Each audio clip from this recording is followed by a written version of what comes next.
আসসালামু আলাইকুম রহমতুল্লাহ। বন্ধুরা দেখেন, ভাইরাল হওয়ার জন্য কি করে মানুষ, একজন হুজুর আলেম সে আজকে ক্ষমা চাচ্ছে দেশের কাছে, দেশের মানুষের কাছে ক্ষমা চাচ্ছে। আমাকে ক্ষমা করবেন, ওলামা ইকরাম আমাকে ক্ষমা করবেন। আসলে আমি আমার ভুলটা বুঝতে পারছি। আমি আসলে খুবই অনুতপ্ত।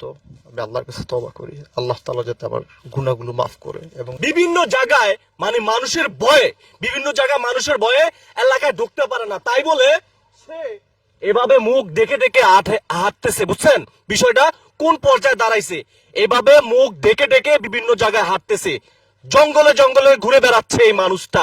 তবে দর্শক, আরেকটি কথা আপনাদেরকে বলে রাখতে চাই, এই মানুষটা, ওনার পিছনে একটা সময় অনেক মানুষ হাঁটতো, দেখলে সালাম দিত। আজ ওনার পরিস্থিতি দেখুন, বিভিন্ন জঙ্গলে ঘুরে বেড়াচ্ছে। কিন্তু কারণ একটাই, টিকটকের পথে নেমেছে এই যুবক ছেলেটি। চিন্তা করছেন, উনি বাংলাদেশের 43টা জেলায় ওয়াজ মাহফিল করতো স্টেজে, যে আজ সেই মানুষটার করুণ পরিস্থিতি। চুলের অবস্থা দেখছেন, ইভেন হচ্ছে আপনারা সামাজিক যোগাযোগ মাধ্যমে দেখেছিলেন, সেই ভিডিওগুলো ভাইরাল হয়েছে। ওনার চুল, ওনার মুখোশ আমরা খুলে দেব।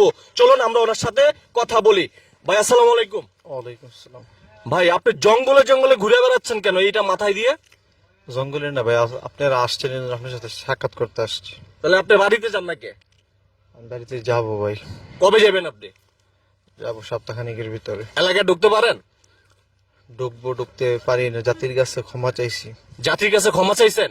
অবশ্যই মানে কি আপনি আগের পথে ফিরে যাবেন?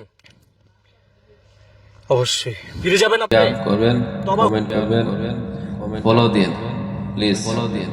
আপনাদের সাপোর্ট চাই আমি, আপনারা সাপোর্ট করলে আমি অনেক দূর এগিয়ে যেতে পারবো ইনশাআল্লাহ।